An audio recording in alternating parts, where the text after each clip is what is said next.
हम सभी की ज़िंदगी में एक ऐसा कोई राज होता है जिसे हम छुपाते हैं।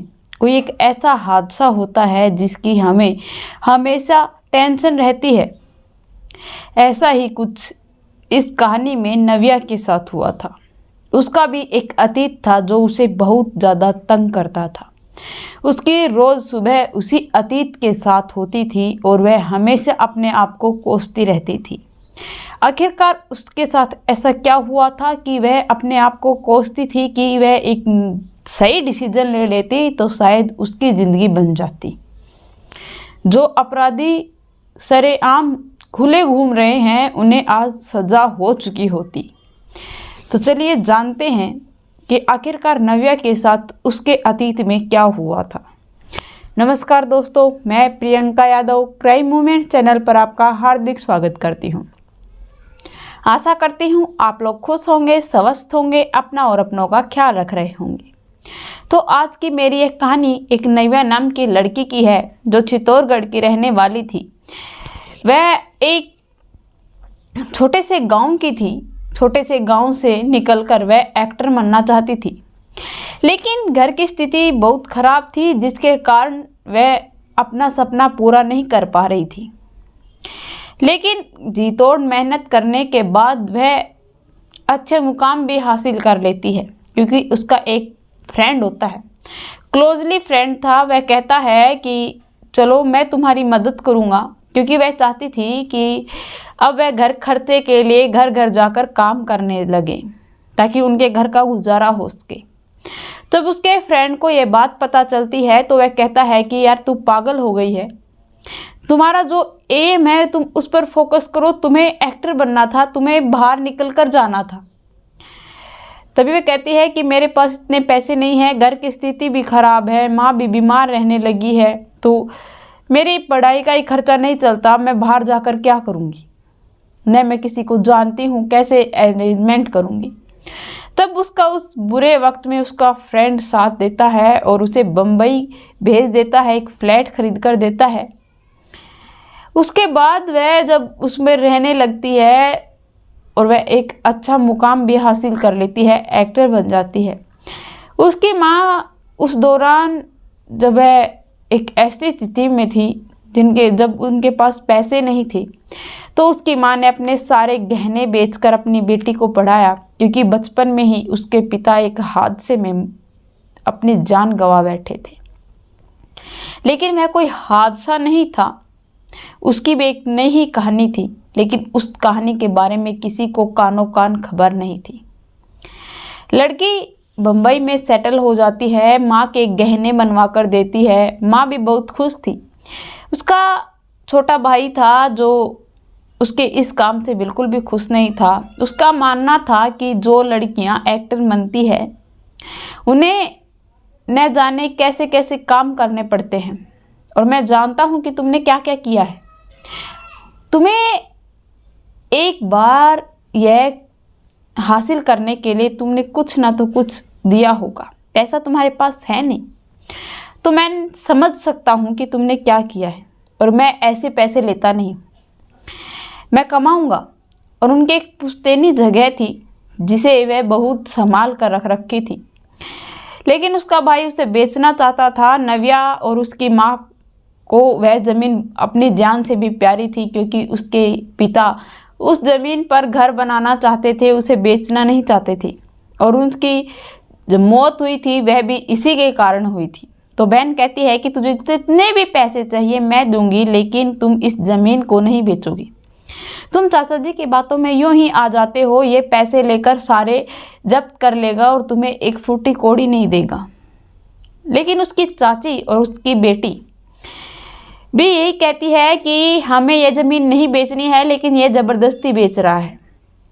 वह वहाँ से तो यह मसला सुलझा कर चली आती है, लेकिन तब उसके भाई जब यह बातें बोलता है कि तुमने न जाने क्या किया है, कैसे ये हासिल किया है, तो वह टूट सी जाती है और अपनी माँ के पास बैठकर रोने लगती है और अपनी माँ से कहती है कि माँ मैं क्या इतनी बुरी हूँ, भाई मेरे बारे में इतना कुछ सोच सकता है तो बाहर वाले तो आम बात है कहने की।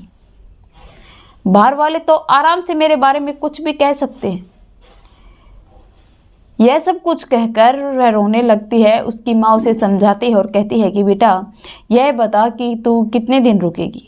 तब ये कहती है कि नहीं माँ, मैं रुकने नहीं आई हूँ, मैं अभी किसी काम से जाना है, मैं फिर से जब कभी आऊँगी तो रुक कर ज़रूर जाऊँगी।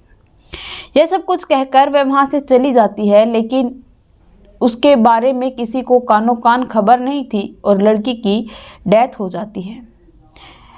वह फ़ोन पर कांटेक्ट करने की कोशिश भी करते हैं, लेकिन कांटेक्ट के बाद जब करते हैं तो उसके एक सेक्रेटरी उठाकर फ़ोन उनसे बात करते हैं, उनकी कुछ पिक इंस्टाग्राम पर पोस्ट करते हैं, जिसे देखकर यह लग रहा था कि वह गोवा गई है, लेकिन वह गोवा नहीं थी। एक हाथ जंगल में मिला, दूसरे जंगल में उसका सर मिला। उसकी ईयरिंग देखकर उसकी माँ ने उसका शव पहचाना, क्योंकि उसका शव बड़ी ही बेरहमी से कुचला हुआ था। माँ को विश्वास नहीं हो रहा था कि जिस बेटी ने उसे हंसते खिलते विदा किया था कि वह ज़रूर फिर से आएगी तो घर पर ज़रूर रुकेगी, उस बेटी के साथ आखिरकार क्या हुआ। पुलिस इस केस को सोल्व करने में लग जाती है, लेकिन कोई भी प्रूफ हासिल नहीं हो रहा था। तो एक कॉल आता है और वह कहते हैं सक्सेना हाउस के अंदर एक लड़की का मांस बनाकर कढ़ी में मिलाकर शाही पनीर बनाकर उसे लोगों को खिलाया जा रहा है, एक दावत दी जा रही है।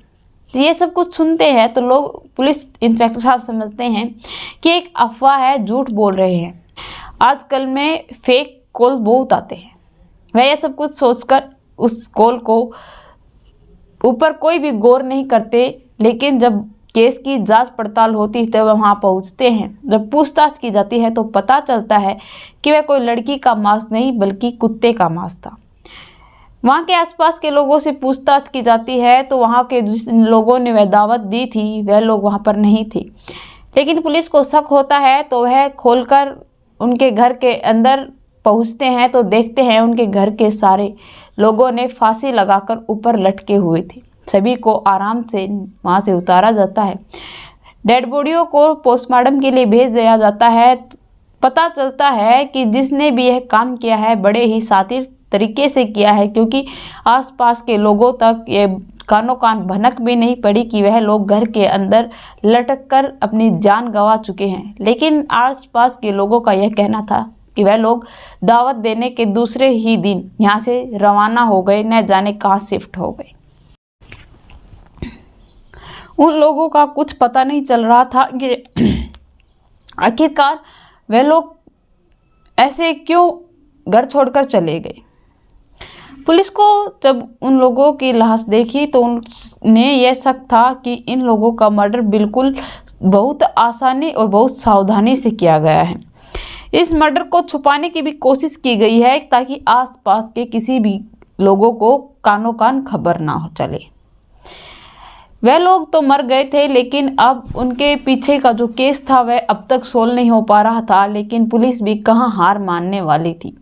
पुलिस अपनी इंक्वायरी बहुत अच्छे से करती है। उन लोगों का पता चलता है कि एक नौकर था जो बड़ा ही वफादार नौकर था और बहुत सालों से इनके पास काम कर रहा था, लेकिन इन जब दावत दी उसी दिन से वह यहाँ पर नहीं आया। आखिरकार वह कहाँ गया? कहीं इसी ने तो इसका मर्डर नहीं किया है। पुलिस के पास अब इसके सवाल खड़े थे। उसे जल्द से जल्द गिरफ्तार किया जाता है। गिरफ्तार करने के बाद वह अपने सारे जो भी उसके पास सबूत थे वह पुलिस को बताता है, सुनाता है। वह कहता है कि सर, मेरे को साहब ने छुट्टी दे दी थी और कहा था कि तुम अपना काम और कहीं ढूंढ लो, हमारे पास इतनी तुम्हारे देने के लिए सैलरी नहीं है। यह सब कुछ क्योंकि हमारे साहब सुनार का काम क्या करते थे और उनके पास बहुत से ऐसे लॉस आ चुके थे कि उनके जो मार्केट थी वह गिर गई थी। और एक बाबा जी थे, उसने यह बताया था उनके जो कर्ज है वह माफ़ हो जाएंगे। पुलिस को यह सुनकर थोड़ा अजीब सा लगा, क्योंकि वह कड़ी खाने के बाद सभी लोगों की तबीयत खराब होने लगी थी, लेकिन वह लोग तो वहाँ से जा चुके थे तो वह लोग उनके पास भी नहीं जा सकते थे। लोगों को नहीं पता था कि उन लोगों ने जो वह चाव से वह कड़ी खाई थी उसके अंदर कुत्ते का मांस था। धीरे धीरे समय बीत रहा था, पुलिस को कोई क्लू भी नहीं मिल रहा था। फिर एक दिन अचानक से कुछ पता चलता है कि उन लोगों की डेथ किसी ने की नहीं, बल्कि उन्होंने खुद अपने सुसाइड की है। क्योंकि उन लोगों को एक थी कि तुम लोग अगर सभी अपने आप को लटकाकर जान से मार दोगे तो तुम लोगों का जो भी कर्ज है वह सब कुछ माफ हो जाएगा। लेकिन उन लोगों ने यह नहीं सोचा कि तुम लोग मर जाओगे तो वह कर्ज किस काम का, माफ हो या ना हो उससे उनका क्या लेना देना। पुलिस को तो यह तो केस समझ आ रहा था, लेकिन दूसरा केस जो कि नव्या का था वह अब तक सोल्व नहीं हो पाया था। पुलिस अब उसके केस में जुट जाती है, उसकी सारी पोस्ट देखती है तो पोस्ट तो गोवा में बता रही थी, लेकिन लड़की का डीएनए सैंपल जब डीएनए टेस्ट होता है तो पता चलता है कि वह बॉडी किसी और की नहीं बल्कि नव्या की है। और उसके और अंग जो कि बिल्कुल भी बरामद नहीं हो पा रहे थे, नहीं मिल पा रहे थे। उसकी माँ का दूसरी तरफ रो रो कर बुरा हाल हुए जा रहा था। तभी उसकी एक छोटी बहन चाचा की लड़की को पकड़कर पुलिस थाने लेकर आया जाता है, क्योंकि सीसीटीवी के अंदर वह उसके बॉयफ्रेंड के साथ घूम रही थी। पुलिस उससे कहती है कि तुम इसके बॉयफ्रेंड से प्यार करती थी, नव्या को यह बात पता चल गई तो तुम लोगों ने उसे जान से मार दिया।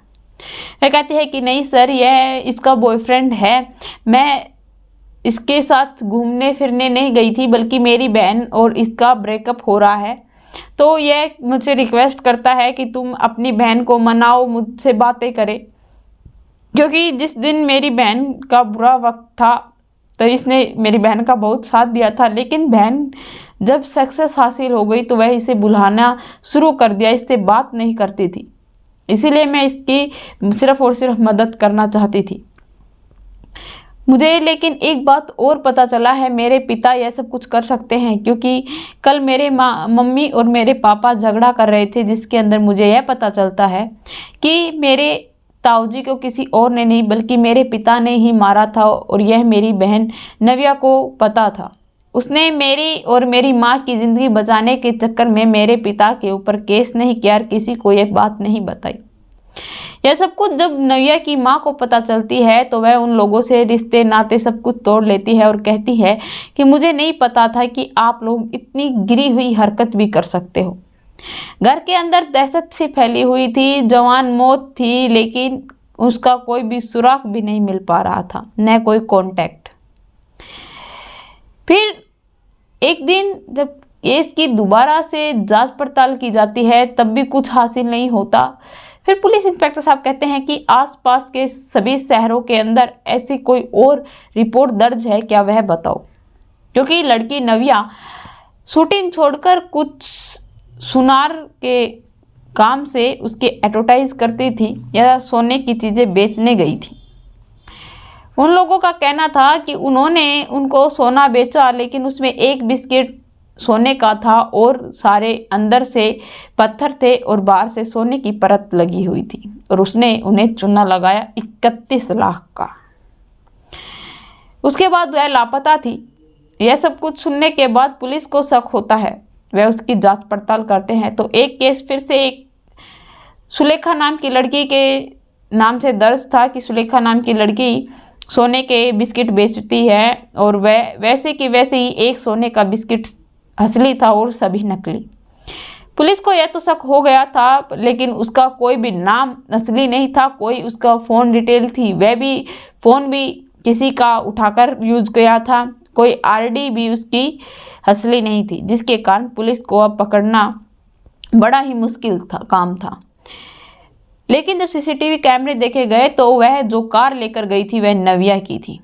पुलिस जब वह कार देखती है तो पुलिस सोचती है कि हम इतनी बड़ी बेवकूफ़ी कैसे कर सकते हैं।